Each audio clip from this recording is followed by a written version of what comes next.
Namo tassa bhagavato arahato sama sambuddhassa. Namo tassa bhagavato arahato sama sambuddhassa.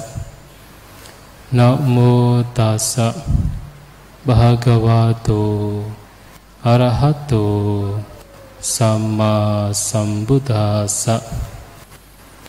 Idang dukkang Arya Sacang parinyayanti.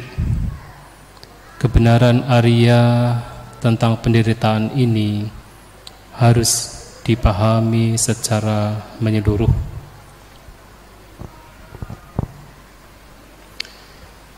Yang saya hormati Samanera Abhisaranu,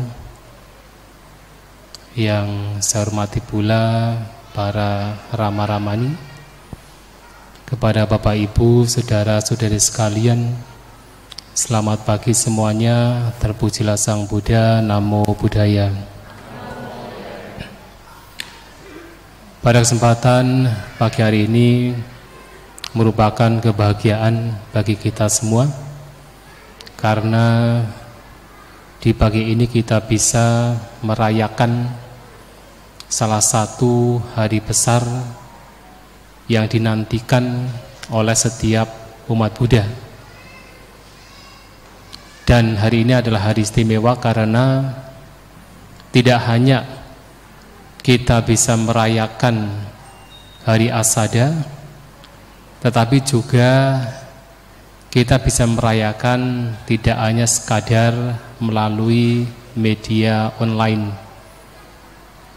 Karena 2 tahun terakhir disebabkan pandemik yang masih begitu besar, kita tidak bisa mengadakan secara offline. Tetapi pagi hari ini walaupun masih hybrid, kita merayakannya.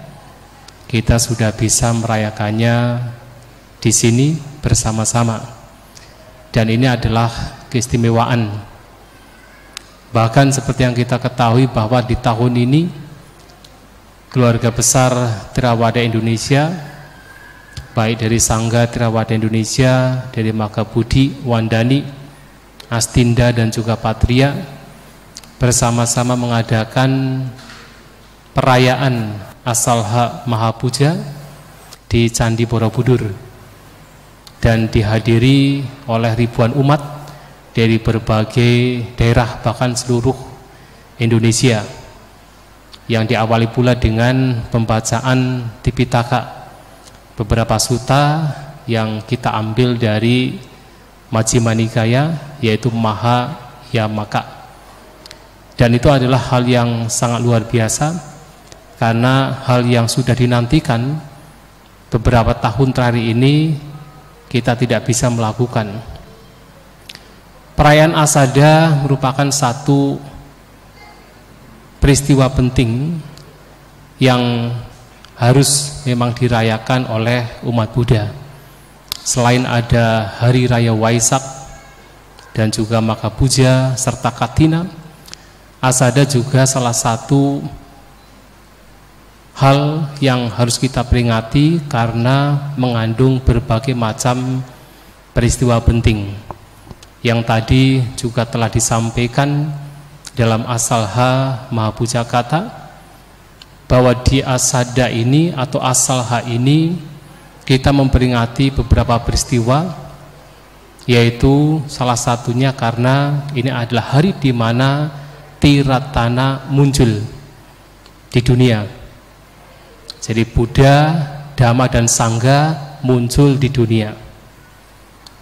Dan sebenarnya yang jauh lebih penting dari itu adalah karena di hari ini pula ajaran Sang Buddha yang begitu luar biasa, begitu mulia, yang bisa membebaskan makhluk dari penderitaan, itu juga diajarkan.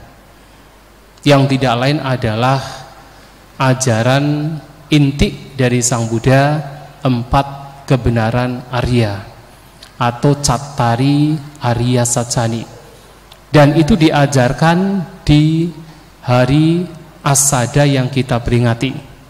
Inilah pentingnya, karena tanpa Sang Buddha mengajarkan ajaran beliau, maka saat ini kita tidak berkumpul di sini. Saat ini kita tidak bisa mengenal apa itu ajaran Buddha. Kita tidak bisa mengenal apa itu 4 kebenaran Arya kalau Sang Buddha tidak mengajarkan. Dan kalau kita menilik kembali sejarah bagaimana Sang Buddha mau mengajarkan Dhamma juga, awalnya seperti yang kita ketahui, beliau tidak tertarik untuk mengajarkan ajaran beliau. Beliau mengatakan setelah beberapa hari mencapai kebudaan, beliau merenungkan dan mengatakan, mayang damo adigato gambiro tudaso duranubuto santo panito attakawacaro pandita widaniyo, bahwa Dhamma yang telah saya capai ini sangat dalam, gambiro, sulit untuk dilihat dudaso, sulit untuk dipahami duranubuto, santo panito, mendamaikan begitu unggul, attakawacaro, tidak bisa dipahami hanya dengan logika. Walaupun kita sering umat Buddha merasa bangga karena ajaran Buddha itu masuk akal, ajaran Buddha itu masuk logika kita, tetapi sebenarnya ajaran Buddha yang sangat dalam ini tidak bisa dipahami hanya sekadar dengan logika. Pandita Widaniyo, dan harus dialami, dirasakan oleh para bijaksanawan. Nah, karena merenungkan hal ini, maka beliau merasa tidak berkeinginan untuk mengajarkan Dhamma, toh nanti tidak akan ada yang mau atau mampu memahami ajaran beliau karena begitu dalamnya. Nah, hanya ketika Brahma Sampati mampu melihat apa yang ada dalam benak Sang Buddha, datang kepada beliau dan menyampaikan bahwa walaupun sedikit orang atau sedikit makhluk, tetapi mereka akan memahami ajaran beliau.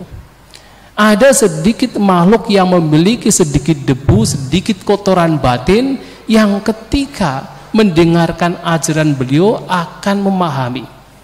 Dan kalau makhluk-makhluk ini tidak memiliki kesempatan untuk mendengarkan ajaran beliau, maka mereka akan kehilangan sesuatu yang sangat berharga, yang bisa membebaskan mereka dari penderitaan. Itulah kemudian Sang Buddha melihat dengan kekuatan batinnya, melihat dengan mata batinnya. Ternyata benar, walaupun sedikit, ada makhluk-makhluk yang akan memahami ajaran beliau. Awalnya beliau tidak melihat, awalnya beliau tidak melihat dengan mata batinnya, tetapi kemudian ketika Mahasampati ini datang memberitahukan, baru kemudian belum melihat dengan mata batinnya. Nah, itulah kenapa kemudian beliau memutuskan untuk mengajarkan Dhamma. Tetapi siapa yang sekiranya layak, patut, dan akan mampu memahami Dhamma yang begitu dalam yang telah beliau capai? Kemudian dilihat, oh dulu pernah belajar dari 2 guru meditasi. Yang pertama adalah Alaraka Lama, yang kedua adalah Udaka Ramaputa. Nah, orang-orang ini adalah orang-orang yang sebenarnya kotoran batinnya sangat sedikit, debu kotoran batin sangat sedikit. Nah, tetapi kemudian setelah dilihat lagi, dan bahkan para dewa juga memberitahukannya, ternyata 2 orang ini telah meninggal dan terlahir di alam arupa Brahma. Karena Alaraka Lama sudah master sekali di dalam pencapaian akincanayatana, landasan kekosongan. Maka begitu meninggal, ia pun terlahir di alam landasan kekosongan, arupa jana, arupa Brahma. Udaka Ramaputa juga sudah sangat mahir, punya keterampilan wasi, mastery di dalam pencapaian newasanya nasanya yatana, landasan bukan persepsi dan bukan tanpa persepsi. Dan ketika meninggal, ia pun juga terlahir di alam arupa Brahma. Dan bagi mereka yang terlahir di alam arupa Brahma sudah tidak mungkin untuk bisa mendengarkan Dhamma, karena batin mereka sudah begitu terserap. Mereka sudah tidak memiliki materi, mereka hanya batin saja, tidak punya landasan telinga untuk bisa mendengarkan Dhamma. Nah, sehingga Sang Buddha berpikir, kira-kira siapa lagi yang kotoran batinnya sangat sedikit dan ketika beliau mengajarkan Dhamma akan memahami ajaran beliau. Itulah kemudian masuk ke dalam batin beliau, yaitu Pancawagya atau 5 pertapa yang selama beliau tengah mempraktikkan penyiksaan diri, mereka ikut melayani Sang Buddha. Melayani pada waktu itu adalah bodhisattva. Dan 5 pertapa ini juga adalah orang-orang yang sebenarnya kotoran batinnya sangat sedikit, dan mereka akan segera paham, memahami ajaran Sang Buddha ketika mendapatkan kesempatan. Itulah kemudian Sang Buddha dari Buddha Gaya, atau sekarang dikenal sebagai Bodh Gaya, melakukan perjalanan menuju Isipatana, di mana Pancawagya ini, 5 pertapa ini sedang berdiam. Nah, sampai di sana 5 pertapa ini melihat dari jauh Sang Buddha datang. Nah, mereka berpikiran bahwa Sang Buddha ini atau bodhisattva, mereka berpikir hanya sekedar pertapa Gotama, itu sudah gagal di dalam mencari cara solusi bagaimana supaya penderitaan bisa dihancurkan. Karena mereka melihat pertapa Gotama ini yang mempraktikkan penyiksaan diri yang begitu ekstrim, bahkan lebih ekstrim daripada para pertapa lainnya, kembali mengkonsumsi makanan, meninggalkan praktik penyiksaan diri. Mereka berpikir bahwa satu-satunya cara untuk bisa terbebas dari penderitaan adalah dengan cara menyiksa diri. Dan itu adalah pandangan yang memang sudah ada, sudah sangat populer pada zaman beliau, pada zaman Sang Buddha. Nah, ketika Sang Buddha ini, pertapa Gotama ini meninggalkan praktik penyiksaan diri, nah, mereka berpikir bahwa pertapa Gotama ini sudah gagal dalam pencariannya. Maka begitu Sang Buddha datang dari kejauhan, sudah kelihatan, mereka berencana, pokoknya Sang Buddha datang, sudahlah, ada tempat duduk, kalau memang mau duduk silahkan, tapi kita tidak perlu untuk melayani beliau. Tetapi begitu mendekat, mereka melihat perbedaan. Sang Buddha sekarang begitu agung, begitu terkendali, sudah berbeda dari sebelumnya, dan mereka tidak tahan untuk berdiam diri. Ada yang mempersiapkan tempat duduknya, ada yang mempersiapkan air untuk cuci kaki, cuci tangan, ada yang kemudian yaitu menyambut Sang Buddha untuk datang. Mereka tidak tahan untuk bisa berdiam diri karena melihat keagungan dari Sang Buddha. Tetapi walaupun Sang Buddha menyampaikan bahwa beliau sudah bisa atau terbebas dari segala bentuk duka, dan beliau menemukan jalan untuk terbebas dari duka penderitaan, mereka tetap belum percaya dengan anggapan tadi, sudah gagal karena meninggalkan praktik penyiksaan diri. Hanya kemudian Sang Buddha menyampaikan, bertanya, apakah selama ini saya ini pernah berbohong pada kalian? Tidak pernah. Jadi selama bersama-sama dengan Pancawagya ini, Pertapa Gautama tidak pernah sekalipun berbohong kepada mereka. Nah, dari kepercayaan inilah maka mereka percaya bahwa Sang Buddha pun tidak berbohong ketika menyampaikan sang jalan telah ditemukan. Namun demikian, untuk bisa melenyapkan pandangan dari Pancawagya ini yang berpikiran bahwa Sang Buddha telah gagal dalam pencariannya, nah beliau Sang Buddha menyampaikan bahwa dua praktik yang disebut sebagai ekstrim itu tidak layak, tidak patut untuk dipraktikkan oleh mereka yang ingin terbebas dari duka, dari penderitaan. Nah, dua praktik ini tidak lain adalah Kamasukali Kanu Yoga, dan yang kedua Atthakila Matanu Yoga. Kamasukali Kanu Yoga praktik hanya mengejar kesenangan indera. Ini pun tidak membawa kepada akhir dari duka. Dan ini perlu disampaikan oleh Sang Buddha kepada Pancawagya. Kenapa? Karena Pancawagya ini berpikir bahwa Pertapa Gautama ini begitu meninggalkan praktik penyiksaan diri, beliau kembali lagi pada praktik mencari kesenangan indera. Mereka berpandangan demikian, sehingga Sang Buddha perlu menyampaikan bahwa kesenangan indera pun tidak membawa kepada lenyapnya duka, dan beliau Sang Buddha tidak kembali kepada kesenangan indera. Bahkan sampai mengatakan Kamasukali Kanu Yogo Hinno Gamo Potu Janiko Anario Anata Sanghito, bahwa praktik mengejar kesenangan indera itu sifatnya hina, rendahan. Gamo itu kampungan. Jadi kalau kita mengatakan orang kampungan itu bukan karena tinggal di kampung, tetapi karena hidupnya hanya mencari kesenangan indera, itu kampungan.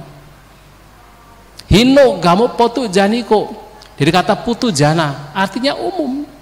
Umum dipraktikkan oleh kebanyakan orang. Putu jana, putu itu artinya banyak, jana itu manusia, manusia pada kebanyakan, manusia pada umumnya, itu biasa.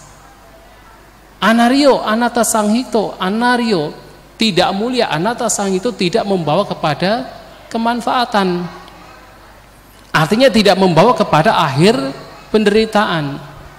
Sampai menyatakan demikian untuk menegaskan bahwa beliau Sang Buddha tidak kembali kepada kesenangan indera. Nah, praktek yang kedua, Atthakila Matanu Yoga, adalah praktek di mana seseorang mengejar praktik penyiksaan diri, dan itu pun juga tidak membawa kepada akhir penderitaan. Bahkan Sang Buddha menyatakan duko anario anata sanghito, hanya membawa kepada duka, penderitaan secara fisik, tidak mulia, tidak membawa kepada manfaat. Nah, ini perlu disampaikan oleh Sang Buddha kepada Pancawagya, karena mereka berpikiran bahwa satu-satunya jalan untuk bisa terbebaskan dari duka penderitaan adalah dengan praktik menyiksa diri. Tapi Sang Buddha menegaskan ini pun bukan jalan. Mengejar kesenangan indera juga bukan jalan. Yang mereka berpikir Sang Buddha kembali kepada kesenangan indera. Praktek penyiksaan diri juga bukan jalan. Yang mereka berpikir bahwa satu-satunya jalan yang membawa kepada pembebasan adalah penyiksaan diri. Nah, kalau keduanya ini bukan jalan, lantas jalannya apa?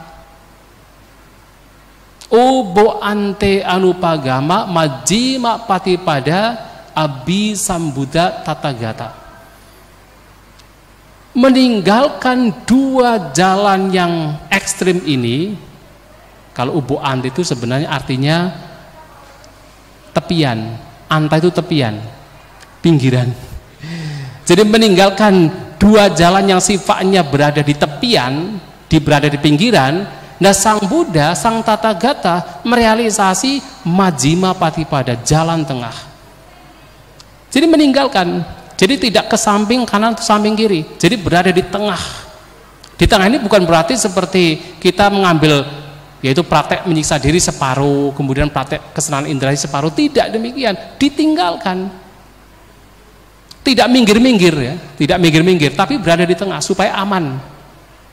Nah, Majjhima Patipada inilah yang kemudian disebut sebagai jalan yang membawa kepada lenyapnya penderitaan, yang tidak lain adalah jalan mulia berunsur 8, yaitu pandangan benar, pikiran benar, ucapan benar, perbuatan benar, penghidupan benar, daya upaya benar, perhatian benar, dan konsentrasi benar atau samma-samadhi.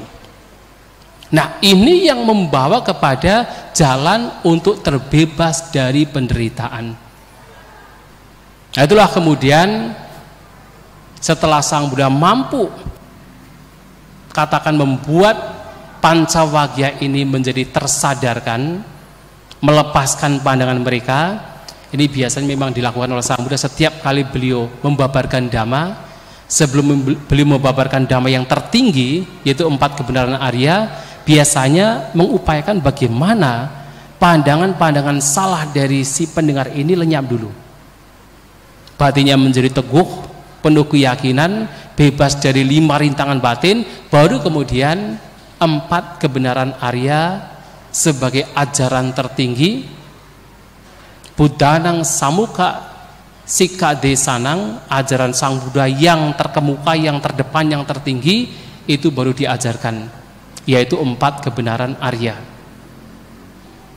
Nah, disinilah Sang Buddha menyampaikan tentang keberadaan bahwa penderitaan itu memang ada.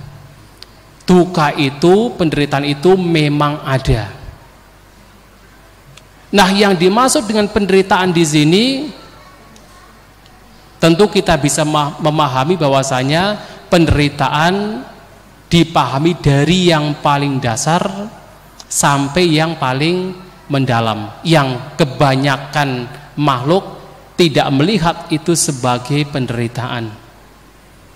Yang paling dasar adalah penderitaan yang memang secara intrinsik adalah penderitaan. Seperti apa? Seperti kita berasosiasi dengan situasi kondisi termasuk orang yang tidak kita sukai. Penderitaan. Kita berpisah dari situasi kondisi termasuk seseorang yang kita lekati. Memang secara intrinsik itu penderitaan. Kita tidak mendapatkan apa yang kita inginkan, apa yang kita harapkan, itu juga memang penderitaan. Kita mengalami soka paridewa duka domanasa upayasa, mengalami ratap tangis, kesedihan, duka fisik, duka batin, keputusasaan, itu memang adalah penderitaan. Termasuk kita mengalami fisik yang tadinya masih muda kemudian berubah menjadi tua, tadinya masih sehat kemudian berubah menjadi sakit-sakitan. Itu memang secara intrinsik adalah penderitaan, dan kebanyakan orang memahami ini sebagai penderitaan. Termasuk di dalam kehidupan bermasyarakat kita juga mengalami attaloka dhamma, tetapi dalam konteks kita mengalami kerugian bukan keuntungan. Itu adalah memang semua orang melihat itu sebagai duka penderitaan. Kita mengalami celaan bukan pujian. Kita mengalami nama yang buruk bukan nama yang baik. Kita mengalami musibah kecelakaan bukan kebahagiaan, bukan keberuntungan. Itu memang secara intrinsik adalah duka penderitaan. Tetapi Sang Buddha juga menunjukkan kepada kita semua bahwa penderitaan tidak hanya sekadar dari apa yang secara umum manusia melihat memang sebagai duka penderitaan, tetapi juga adalah apapun yang sifatnya berubah, itu juga penderitaan. Termasuk yang orang melihat sebagai sebuah kebahagiaan, itu adalah penderitaan.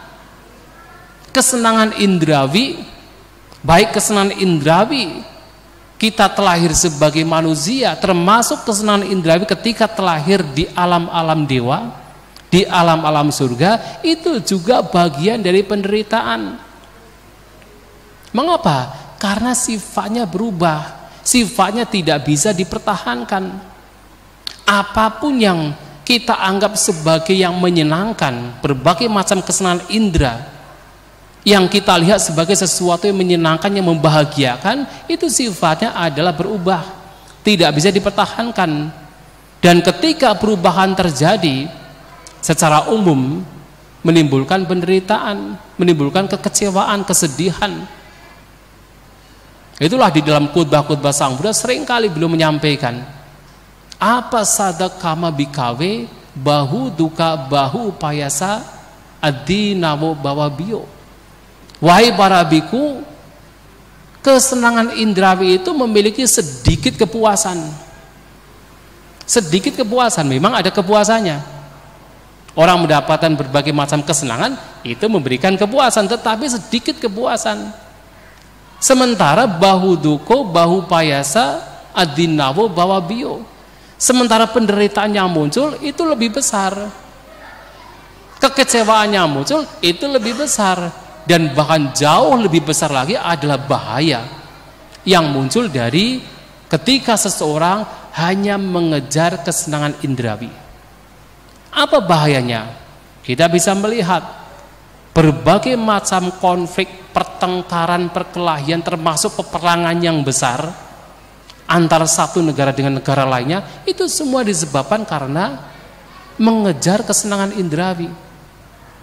Berbagai macam kejahatan, orang membunuh, orang mencuri, orang melakukan tindakan asusila, berbohong, semua itu dilakukan untuk apa? Kesenangan indrawi. Itulah bahayanya.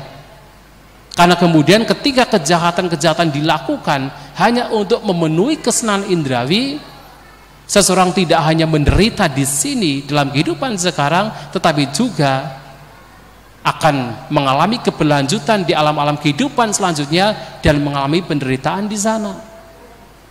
Itulah bahayanya. Maka bahkan yang sifatnya memberikan kebahagiaan pun juga adalah bagian dari duka, karena semua itu adalah berubah, tidak bisa dipertahankan. Bahkan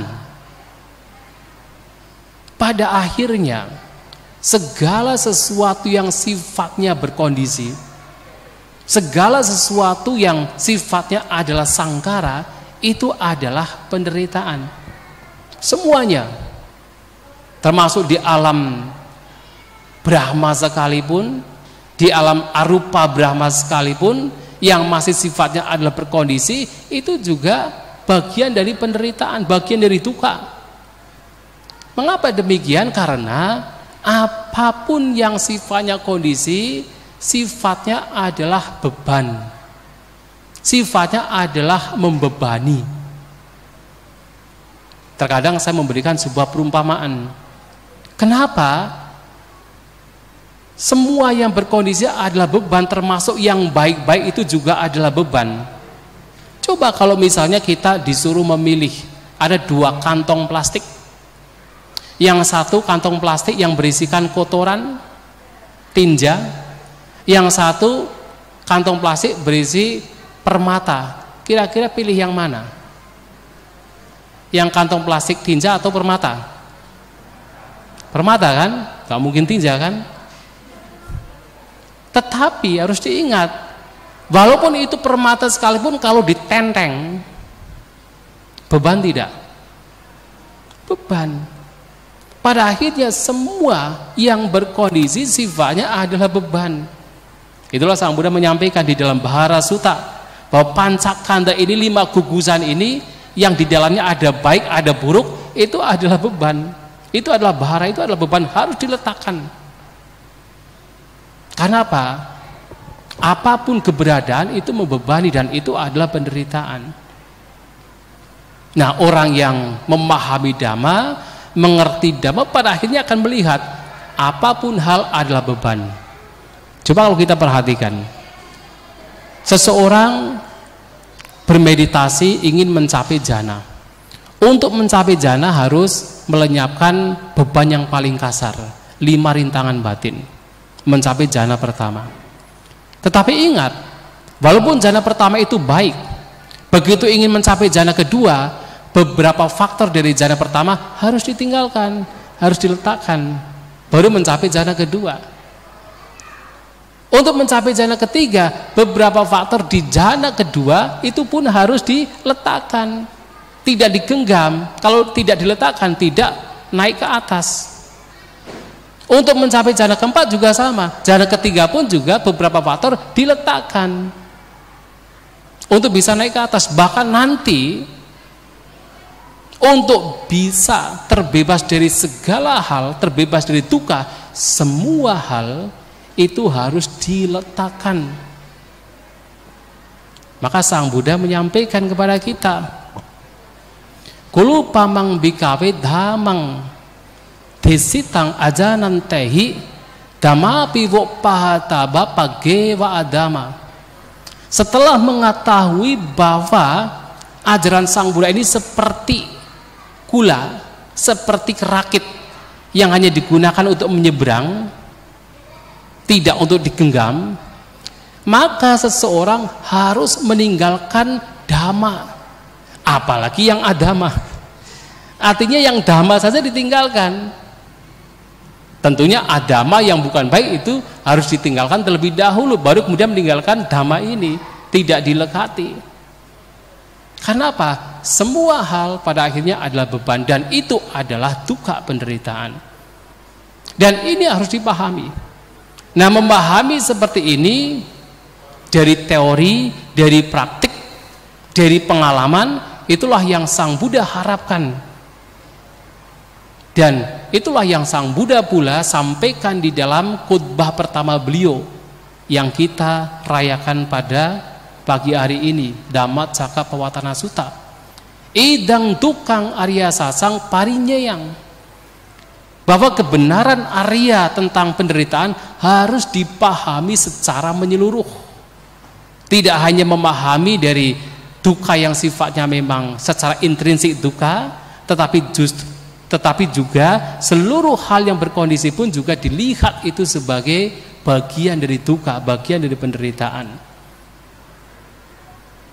Nah, hanya dengan memahami keberadaan dukkha melalui kita belajar, melalui kita punya pengalaman bermeditasi, nah baru kemudian kita akan mengerti bahwa ini pun juga muncul bukan tanpa sebab, tetapi muncul karena adanya sebab. Mengapa kita menderita? Mengapa di tengah-tengah perubahan ini kita menderita? Mengapa di tengah-tengah sangkara yang berkondisi kita menderita? Tidak lain adalah sebabnya karena kita memiliki tanha, nafsu keinginan. Karena kita memiliki upadana, kemelekatan. Kita melekat dengan jasmani kita yang tidak mau untuk mengalami ketuaan. Kita melekat kepada kemudaan kita, melekat kepada kesehatan kita, melekat kepada kehidupan kita. Ya, begitu sakit muncul, ketuaan muncul, kita menghadapi kematian, kita menderita. Kita melekat dengan kebahagiaan yang kita miliki. Begitu kebahagiaan itu lenyap, berubah, berpisah dari kita, kita menderita. Bahkan kita menenteng terus 5 gugusan kita tidak mau melepaskan 5 gugusan kita, dalam artian kita tidak mau melepaskan kemelekatannya, ya kita menderita.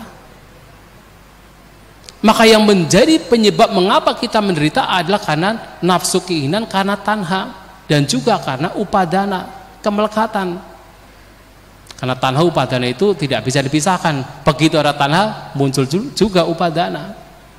Itu yang membuat kita menderita.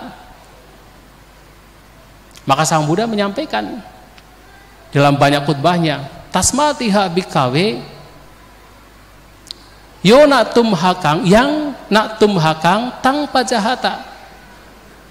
Oleh karena itu, wahai para biku, walaupun kepada para biku tapi untuk semua siswa Sang Buddha, apapun yang bukan milikmu, lepaskan itu, tinggalkan itu. Dan apa yang bukan menjadi milikmu? 5 gugusan.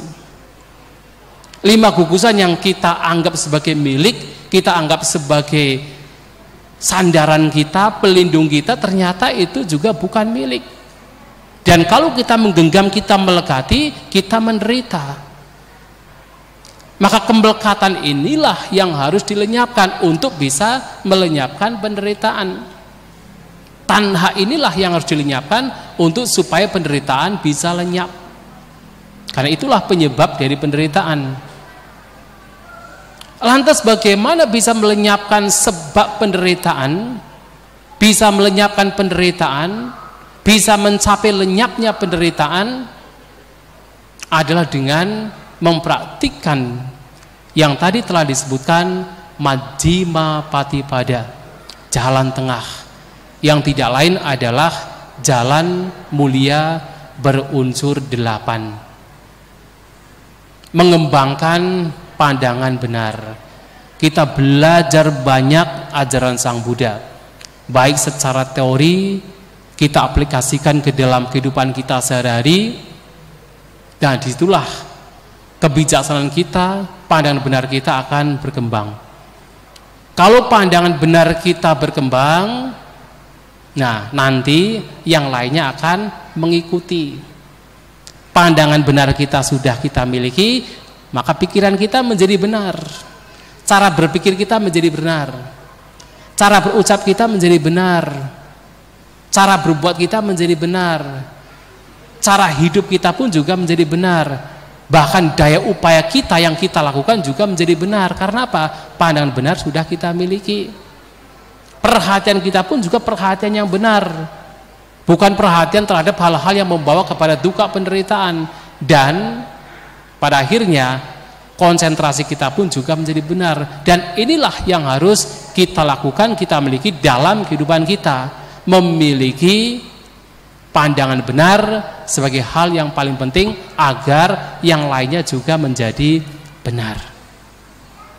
Dan inilah yang membawa kepada lenyapnya duka, lenyapnya sebab duka, dan juga membawa kepada pemahaman yang menyeluruh terhadap apa itu duka, apa itu penderitaan, dengan jalan mulia berunsur 8. Itulah Bapak Ibu, saudara-saudari sekalian, pada pagi hari ini yang ingin saya sampaikan berkenaan dengan Asalha Mahapuja, di mana kita memperingati khutbah pertama dari Sang Buddha, khutbah yang mengajarkan inti ajaran beliau yang tidak lain adalah 4 kebenaran Arya yang harus kita pahami dan kita aplikasikan ke dalam kehidupan kita sehari-hari, sehingga pembebasan dari segala bentuk duka dapat kita realisasi.